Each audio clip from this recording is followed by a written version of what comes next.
So with a day that is just nothing but highlights, this is the highlight of highlights. And this is where we present the MCHRI Visionary Leadership Award recipient. And I get to do this every year, and it is such a pleasure. And it's often said, especially among leadership, we'll say we stand on the shoulder of giants. Boy, you have no idea. Every single person who does research at Stanford owes Dr. Arvin an incredible debt of gratitude. Those of you who are newer will hear why. One of the fun things about doing this presentation is I know the recipients of these awards are amazing people, and just what I know of their work would be more than enough to get this award. But with someone like Dr. Arvin, when you start doing a little bit more homework and find out more about her contributions, it's quite extraordinary. I cannot do this justice, Anne, in 15 minutes. But I will do my best. So let's start with her role as Chief of the Division of Pediatric Infectious Diseases. So Dr. Ann Arvin is the inaugural Lucille Salter Packard Professor of Pediatrics and Professor of Microbiology and Immunology. She served as Chief of the Division of Pediatric Infectious Diseases from 1984 to 2006. And I actually remember this quite well. When I was a medical student in 1984, when Anne was a new division chief, I was doing research with Dr. Charles Prober, who's shown in this picture here, and actually one of my very first papers is from that experience. So Anne, I remember you in your first few years as a division chief. When I meet with Bonnie, and who took over as the division chief, every year when I meet with Bonnie, I say, your division is the prototype of an academic division in clinical research and education. You have national thought leaders in all of these disciplines. And I now know that all of those folks were recruited or mentored by Dr. Arvin. So for instance, Sharon and Manuel have gotten national recognition for innovation in the classroom for medical school curriculum. Sharon just got a very prestigious Stemler Award, which is a grant to do research with the School of Education. Haley is publishing in the medical literature around innovation and fellowship education, so extraordinary work going on in the division around education. Obviously, really distinguished researchers in the division with Elizabeth Egan, who just got the SPR Young Investigator Award, and the great work that Manuel and Desiree and then Bonnie, of course, are doing in the lab. And then just profound excellence in clinical care with faculty that were recruited or mentored by Anne, who are national leaders in antibiotic stewardship and infection prevention control, who got us through the pandemic. So Anne, your legacy is quite extraordinary across all areas of our tripartite mission within the division. During the time that she served as division chief, she also was the Department of Pediatrics Associate Chair for Academic Affairs and the Associate Dean for Child Health Research during that period.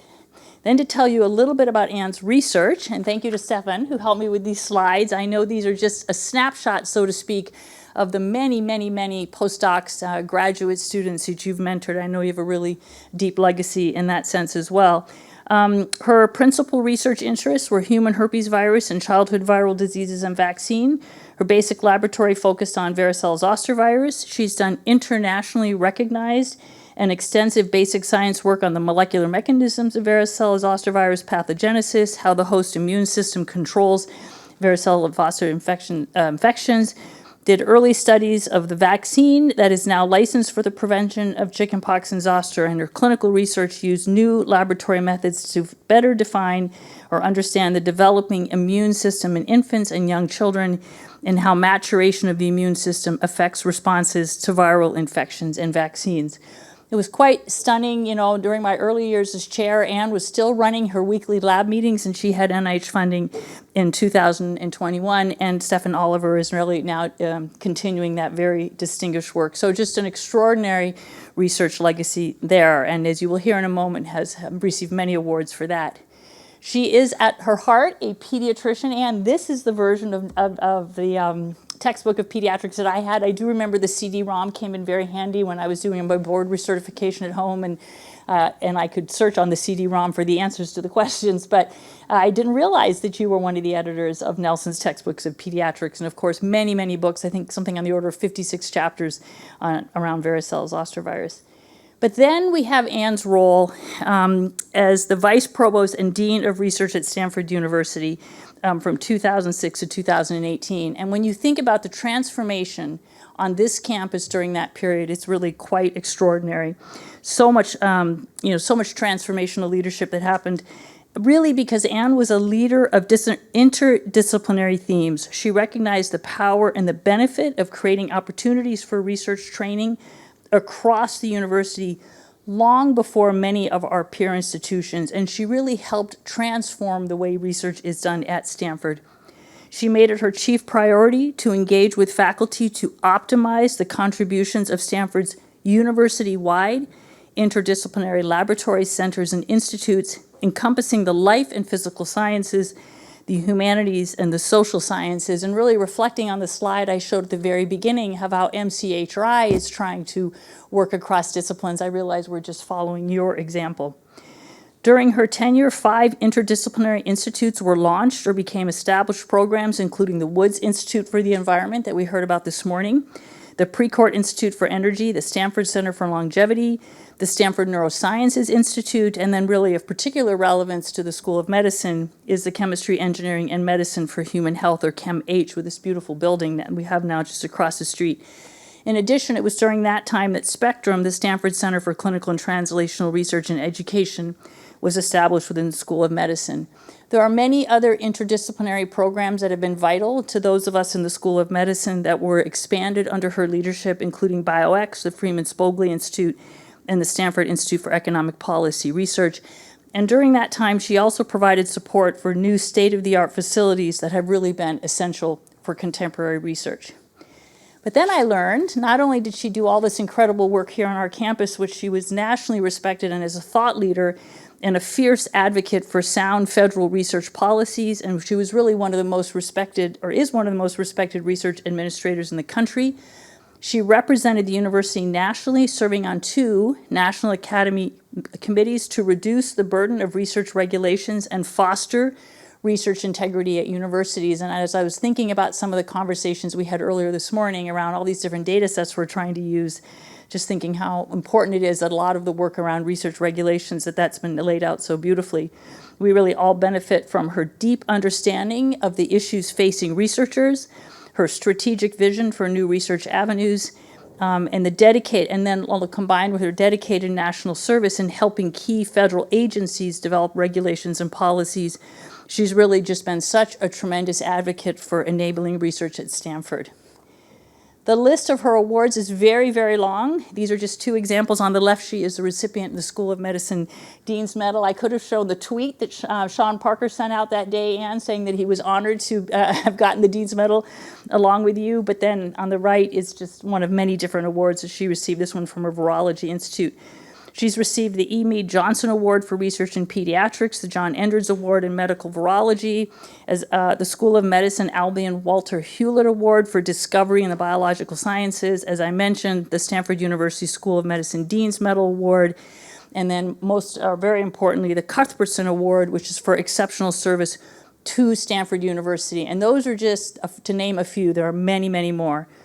In recognition of her contributions to basics and clinical research, she's been named a Fellow of the American Academy of Arts and Sciences, the National Academy of Medicine, the American Association for the Advancement of Science, the Academy of the American Society for Microbiology, the American Pediatric Society, the Infectious Disease Society of America, and the Association of American Physicians.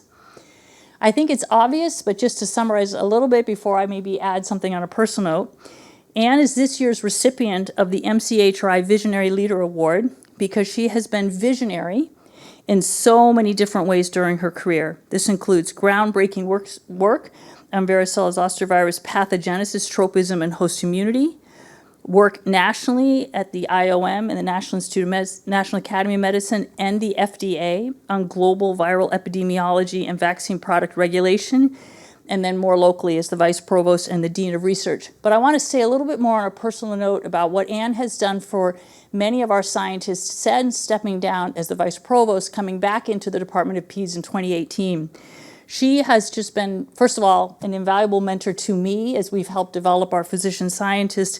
But I want to tell you a little bit about what she did for some of our scientists, for instance, during the earliest months of the pandemic. So she met regular, frequent Zoom meetings with all of our young investigators as they were trying to navigate the fact that their labs were shut down. And she was helping them think through different strategies and working through with each other, really hands-on, one-on-one, to help people through that really difficult period. also worked with our assistant professors and offered to read every manuscript, every grant. I've heard you've even attended lab meetings to help mentor some of our young scientists. So such an incredible, incredible gift to our scientific community, and we were so fortunate to have the benefit of so much of her time and wisdom in recent years. I know, Bonnie, you once, where'd Bonnie Maldonado go? I saw you there. I think in your announcement at one point you described Anne as a cherished mentor. I remember it struck me that that was the word you used, and it couldn't be more true. And I feel like every day you ask yourself, what would Anne do? Now that you're the interim chair of the Department of Medicine, now that Bonnie is co-chairing the search committee for the president of the university, I know she asks herself every day, what would Anne do? So, we're really grateful when you came back that you had such an important contribution. So please join me in thanking Anne for many years of dedicated service, her research, clinical care, and mentorship to our Stanford community and at the national and international level. And join me in congratulating her on the recipient of this award.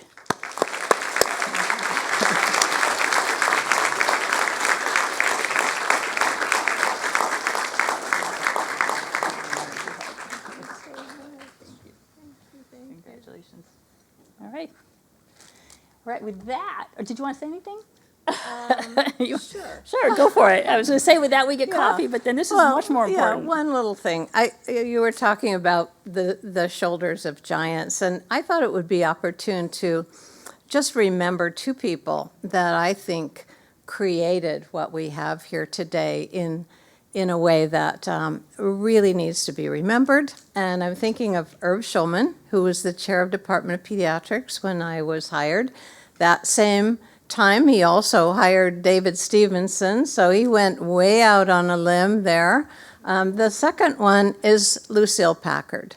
And Lucille Packard, together with Irv Schulman, were the most creative and powerful leaders that we could have wished for. And what they accomplished, I think, is reflected here, and they would be so proud of what you are all doing. Thank you.